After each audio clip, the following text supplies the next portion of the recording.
So there's this quote that I just cannot stop thinking about. It goes, "We believe that dinosaurs existed, yet we struggle to believe that these individuals have deep feelings." Oh, that is such a powerful statement. Right. It's from an autistic thinker named Arvind. And it just perfectly highlights this bizarre cognitive dissonance we have. I mean, we can conceptualize a T-Rex roaming the earth millions of years ago, but we somehow we lack the capacity to recognize the complex emotional landscape of a neurodivergent human standing right in front of us. It really is a profound observation. Because, well, when you look at human development, we've been entirely conditioned to use what's called a deficit model. A deficit model. Okay, break that down for me. Yeah, so imagine you're looking at a person like an architectural blueprint. And if, say, a line is missing or a room is shaped differently than the standard schematic, we immediately label that entire structure as defective. Like we just throw the whole building out. Exactly. We spend so much energy cataloging what isn't there, what's missing, that we completely ignore the unique geometry of the whole building. We ignore the incredible ways it actually manages to hold itself up. Welcome to today's deep dive, everyone. The date is March 29th, 2026, and we are diving into the brand new March 2026 issue of Diversity Magazine. And our mission today, based on this amazing source material, is to completely flip that deficit model on its head. Because that's the only way forward, really. We're going to look at what actually happens when we shift our gaze toward the extraordinary capacities of the human mind and body. Okay, let's unpack this, because to truly understand inclusion, I mean really understand it, we have to look at the mechanics of human potential. You're going to have some real aha moments today about inclusive education, genetics, and just some truly remarkable human journeys. And we are going to be coming at this from multiple angles. Our goal today isn't just to share inspiring stories, though they are inspiring. It's to understand the systemic and the biological why behind it all. Like, why does human development happen the way it does? And how do our environments actively shape that development? Yeah, we have to look at the massive systemic questions. But the magazine anchors us first in the micro level, right? The lived experiences of individuals who had to essentially engineer their own environments. Which is so crucial to ground the discussion. You have to start with the individual. Exactly. So they featured this profile on Dr. Mashrifa Bint Mustafa. Her lifelong dream was to be a doctor, but early on she was diagnosed with auditory neuropathy spectrum disorder, or ANSD. Which, I mean, a diagnosis like ANSD is incredibly challenging, Right. especially in the medical field where rapid, precise verbal communication is just considered totally non-negotiable by the establishment. Right, you think of a busy ER and it's all shouting and monitors beeping. So to conceptualize ANSD for a second, think of a really bad cell phone connection. Oh, that's a good way to put it. Yeah, like you look at your screen and you have full bars. The physical hardware of the phone is totally fine. In Mashrifa's case, her ear is hearing the sound perfectly, but the transmission is fundamentally flawed. Right, the signal gets scrambled on the way to the brain. Exactly. By the time the auditory data travels along the nerve, the audio is completely out of sync. So the words just register as an unintelligible blur. The auditory nerve just isn't transmitting the signal synchronously. And consequently, when the traditional medical and educational systems look at her blueprint and see that scrambled connection, their immediate reflex is to just lower their expectations. They tell her to aim lower. Yeah, the system basically suggests a smaller, safer life path. But her family actively rejected that. There's this incredible defining moment in the article outside the Kozhikode Medical College ENT clinic. Oh, I loved this part. Right. Her father points to a senior doctor walking past on crutches, and he turns to Mushrifa, and he tells her that no matter what challenges come her way, she should never let them dictate her boundaries. He just built this massive psychological shield around her right then and there. What's fascinating here is that neither her family nor the others in this issue waited for the world to change. They didn't just sit around hoping society would become accommodating. No, they took action. Exactly. They constructed an immediate environment of absolute belief. Hmm. And that gave Mushrifa the psychological safety to engineer her own practical adaptations. And she really did. She basically bypassed the broken audio connection entirely.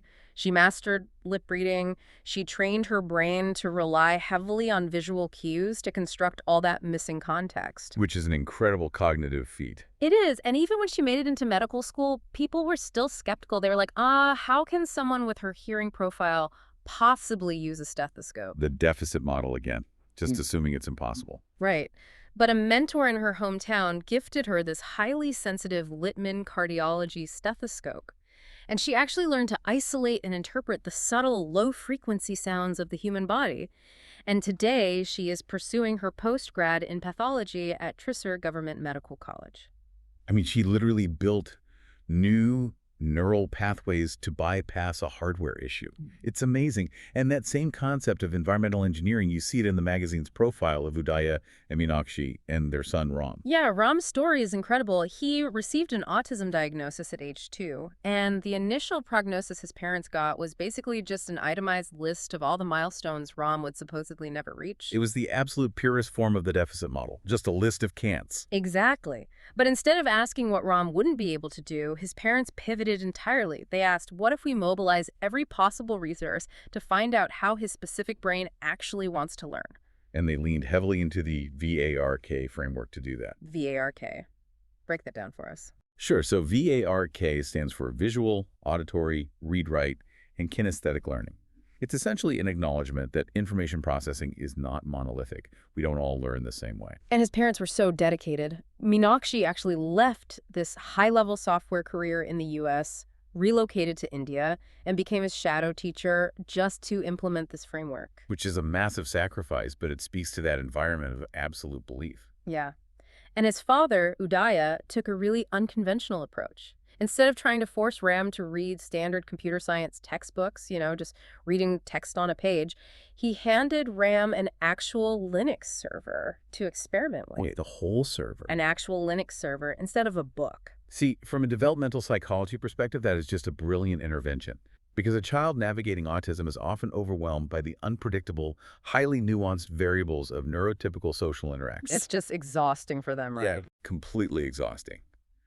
But a Linux server, that is a closed, predictable system. It relies on absolute logic. If you input a specific command, you get a specific, predictable output every single time. Oh, that makes so much sense. Yeah, giving him that server wasn't just giving him a toy. It was providing a sandbox perfectly tailored to his cognitive strengths, where he could manipulate variables without any of that social pressure. And man, that sandbox paid off exponentially. Ram is currently a software engineer at a multinational IT company. Wow. Yeah. He works with Cognitive Botics, which is an AI startup developing interventions for autistic kids globally. Plus, he serves as the secretary of the Rotary Club of Cyberbad. It's just incredible. Both Dr. Bashrifas and Ram's families acted as aggressive catalysts. They demanded inclusion and did the grueling daily work of building it from scratch. But, even with parents acting as a child's fiercest advocates, that shield really only extends so far, because eventually that child has to leave the house. They have to enter the secondary environment, which is the school system. Right, and historically that system was designed to keep them entirely segregated. Exactly. Educator Brady Beulah writes extensively in this issue about the urgent need to dismantle that segregation. Because the historical approach to special education was basically isolation. The foundational assumption was that neurodivergent students needed to be kept separate in order to be supported, which, inherently alienates them from the broader social fabric. Beulah actually shares this anecdote that shows how deeply ingrained this bias still is. There was a special educator at a Kendriya Vidyalaya who successfully identified students with special needs, and she expected to, support them. Right, doing your job. Yeah, but instead, the school leadership explicitly told her that those children were not suitable for the high-profile learning environment. Oh, that is so painful to hear. They literally viewed the children as a liability to the school's prestige. It's the blueprint fallacy in action again. The administrators just couldn't conceptualize a teaching methodology that didn't fit their standard, rigid mold, so their only solution was exclusion. But the alternative is this paradigm shift toward shared learning and universal design for learning, or UDL. Okay, let me push back here a little bit, because I want to look at this from the perspective of an overwhelmed teacher, right?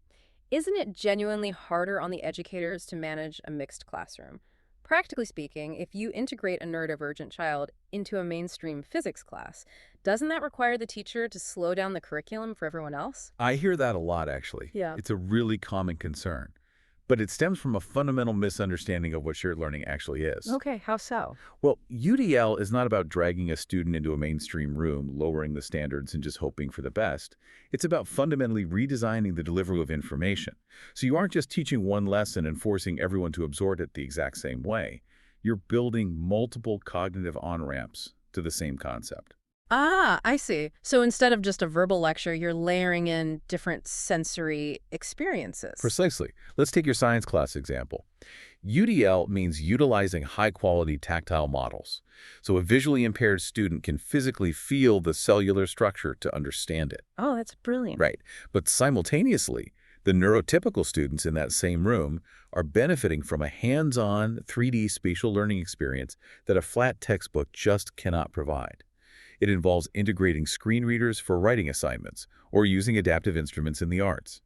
The secret of UDL is that it elevates the learning experience for the entire ecosystem. Because neurotypical kids don't all learn the same way either. Some are visual, some are kinesthetic. And I mean, there has to be a social benefit to this integration too, right? A profound one. When you facilitate a shared classroom, you create organic opportunities for peer mentoring. If a neurotypical student assists their autistic peer in navigating a complex group project, that neurotypical student is actively developing advanced executive function. They're developing emotional intelligence and empathy. You're training them to be better adults, Exactly. You are essentially training those students to be more adaptable, inclusive leaders in their future civic lives. which is the ultimate goal, right? Because inclusive schools are supposed to build an inclusive society. But Tarun's article in the magazine points out that when these kids actually graduate into society, they are so often met with superficial gestures instead of structural support. He is highlighting the vast canyon between performative awareness and actual systemic action. Here's where it gets really interesting. Tarun issues this sharp critique of the tokenism surrounding customary disability observance days. And we see this constantly. Oh, absolutely. World Autism Day happens, corporate buildings are illuminated in blue, hashtags are trending on social media, and then the sun comes up the next day and absolutely nothing has changed. The barriers to employment and independent living remain entirely intact. Because awareness is passive, it requires absolutely nothing of the system. Tarun's argument centers on the demand for sustainable livelihoods and skill-based placement, as opposed to what he calls charity hiring. Charity hiring. That's the practice where a corporation hires a neurodivergent individual simply to satisfy a diversity quota, right? Usually just relegating them to a monotonous, low-impact role in the back somewhere. Correct. It treats the individual as a public relations asset rather than a contributing employee. But skill-based placement requires an employer to actually analyze a role and recognize that a neurodivergent individual might possess a superior specialized capacity for that specific job. We see this with the hyper-focus characteristic of some forms of autism, right? Which can be an extraordinary asset in things like complex coding or quality assurance or data analysis. Yes, exactly. Or utilizing the highly developed auditory processing strengths in visually impaired individuals for audio engineering or transcription. We need to focus on capacity. And Torun also advocates strongly for localized community-based rehabilitation, or CBR. Right, because if the family has to commute 3 hours to an expensive urban clinic for basic occupational therapy, the system is fundamentally failing them. It is. The support structures need to be integrated directly into the community fabric itself.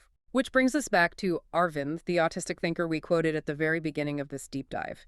His writings kind of run through this whole magazine, and he constantly forces the reader to zoom out and look at the larger structures governing our world. If we connect this to the bigger picture, Arvind asserts that when societal integration fails, the blame is almost always placed on the neurodivergent individual for not adapting. Right, it's always their fault. Exactly. But he forcefully argues that it is society's failure to design flexible, accommodating systems. The failure is on us. But his systems-level thinking doesn't just stop at disability advocacy. Because his brain is wired to analyze complex, intersecting variables, he applies that same analytical lens to global geopolitics. Which is a fascinating shift in perspective. It really is. The magazine includes his perspective on the ongoing conflict in West Asia. Now, to be absolutely clear to you listening, we are strictly reporting the content of the source material here. We are not taking any geopolitical sides. But Arvind's analysis is so unique because he just completely bypasses the immediate political arguments, and he looks strictly at the multi-generational biological math. Yes. According to the text, Arvind's ultimate fear regarding a potential escalation into a World War III scenario isn't just the immediate destruction of infrastructure or resources, as horrific as that is. Right. What is his main focus? He is focused heavily on nuclear radiation. He draws direct parallels to Hiroshima and Nagasaki, viewing global conflict through the lens of teratogens. He's warning that the sheer volume of radiation from a massive conflict would trigger a cascade of irreversible genetic mutations, fundamentally altering the neurodevelopmental trajectory of future generations. Wow. And that specific focus on how external forces alter our genetic code leads us directly into S.N. Ajit's scientific breakdown in the magazine. Ajit explains the raw biology of how genetic mutations actually occur during pregnancy. Because to fully grasp human development and different abilities, you really have to understand the microscopic assembly line where it all begins. Okay, let's visualize de novo, or spontaneous mutations. Think of fetal development as the most high-stakes, rapid-fire transcription test imaginable. That's a great analogy. Right. The human body has to perfectly copy trillions of letters of DNA to build a new person. And the enzyme responsible for this typing is called DNA polymerase. Given the sheer speed and volume of the data being copied, occasionally the enzyme makes a typo. It inserts a G nucleotide where an A should be. And usually, the body has proofreading enzymes designed to catch and correct those exact typos. But if a typo slips through, it becomes a permanent structural change in that specific cell line. That is your spontaneous mutation. However, Ajit's work also focuses on the external catalysts that force those typos to happen in the first place. In biology, we call these teratogens. Which aligns perfectly with Arvind's fear of radiation. Yeah. But what else acts as a teratogen? I mean, we're not all walking through nuclear fallout. Right. Well, beyond high-level radiation, teratogens include specific industrial chemicals, alcohol, nicotine, certain maternal viral infections. If a pregnant individual is exposed to these, it heavily disrupts the DNA transcription process. And depending on when that disruption happens, it leads to a really fascinating phenomenon known as mosaicism. Oh, I found the concept of mosaicism absolutely fascinating. It's essentially like building a human out of a genetic patchwork quilt. That is a highly accurate way to describe it, actually. When a zygote begins dividing, 2 cells, 4 cells, 8 cells, it is incredibly fragile. If a genetic mutation occurs at that very early embryonic stage, that single mutated cell will continue to divide and eventually specialize into specific tissue lines. The result is a fetus where, for example, the skin cells might carry a specific genetic mutation, while the liver or the heart cells do not. The individual is literally a genetic mosaic. That is wild to think about. Now, we obviously can't control the random spontaneous typos, but we can manage those environmental teratogens. And Ajit points out that we can actively support the body's proofreading mechanisms too, specifically through folic acid.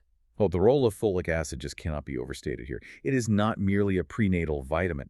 It provides the fundamental biochemical building blocks required for stable DNA synthesis. So it's actively helping the transcription process. Exactly. It quite literally optimizes the body's genetic proofreading software, ensuring the DNA polymerase makes fewer errors overall. What connects all of this together in such a surprising way for me is how Ajit links this modern, cutting-edge genetics back to ancient history. I mean, thousands of years before we understood DNA polymerase or teratogens, ancient cultures had already built these incredibly complex traditions around this exact science. Which is mind-blowing. This raises an important question. How did ancient civilizations, totally lacking microscopes or ultrasound technology, Yeah. intuitively grasp the mechanics of what we now call epigenetics? It's wild. The magazine details these global traditions of prenatal care. In India, there is the practice of Harathya Garbha Sanskar, which translates to educating the womb. Educating the womb. I love that phrasing. Right. It's a strict regimen focusing on ahara, which is pure structured nutrition, vihara, which is lifestyle and physical movement, and dhyana, which is meditation and a positive psychological state. And we see parallel systems globally, too. Traditional Chinese medicine utilizes Kaijiao, a practice centered on harmonizing the mother's life force, or qi, by strictly managing her environmental stressors. And didn't the ancient Greeks do something similar? They did. Ancient Greek societies, particularly in Sparta and Athens, practiced maternal impression. They would intentionally surround pregnant women with beautiful statues and harmonious art. They operated on the firm belief that the mother's visual and psychological environment would physically manifest in the child's development. They were actively trying to biohack fetal development through the environment, and modern science proves they were actually right. They absolutely were. They were observing the tangible outcomes of what modern medicine now calls the Dohade hypothesis. The Dohad hypothesis, what is that? It stands for Developmental Origins of Health and Disease. Tools like non-invasive prenatal testing, or NIPT, confirm what these cultures suspected all along. The womb is not just an incubator, it is a child's first classroom. Because think about it, if a mother is placed in a high-stress environment, her endocrine system just floods with cortisol, and that cortisol doesn't just stay with her. It crosses the placental barrier. Exactly. It crosses the placenta and begins interacting directly with the developing fetus. Now, it doesn't alter the actual sequence of the DNA letters, but it alters how those letters are expressed. Wow. Yeah, it literally programs the fetal brain architecture and influences neural pruning. So when those ancient traditions mandated that a mother be kept calm and surrounded by harmony, they were prescribing highly advanced, intuitive epigenetic medicine. So what does this all mean for us today? We have covered a massive expanse of knowledge from this issue of Diversity magazine. We started at the micro level, looking at families like Dr. Mashrifas and Rams, who engineered environments of fierce belief, entirely rejecting the deficit model. We examine the secondary systems, exploring how universal design for learning fundamentally redesigns education so that a shared classroom benefits every single cognitive profile, not just a select few. We challenge the societal systems, moving way past the tokenism of hashtags and blue lights to demand actual skill-based placement that leverages hyper-focus and unique capacities. And finally, we trace the mechanisms of human potential back to their raw biological roots, confirming through both modern genetics and ancient epigenetic traditions that human capacity is deeply influenced by its environment from the very first moments of cell division. It's a lot to take in. And as we wrap up today, we want to turn this lens directly onto you listening right now. Consider the environments you operate in daily, your workplace, your community organizations, your kids' schools. When you interact with individuals who have different abilities, are you instinctively looking at them through a deficit lens? Are you just searching for the missing lines on the blueprint? Exactly. Or are you analyzing their capacity? Because the evidence is clear. When you engineer an environment centered on belief and accessibility, the resulting human potential is absolutely staggering. It really is. And I want to leave you with one final thought to mull over. We just broke down how ancient traditions and modern epigenetics agree that a stress-free, harmonious environment fundamentally shapes a fetus's genetic expression and neural architecture. We know cortisol literally rewires the developing brain. Right. So if that is true, consider the modern world we live in. We exist in a hyper-connected, artificially illuminated, high-stress, 247 digital environment. If the womb is the first classroom and the mother's environment is the curriculum, well, what exactly are we silently teaching right now? What kind of neurodevelopmental adaptations are going to emerge in the generations born decades from now whose very first cells divided in the noise of the digital age? It is a profound and slightly unsettling question about the future evolution of human development. It really is. Thank you for joining us on this deep dive. We'll catch you next time.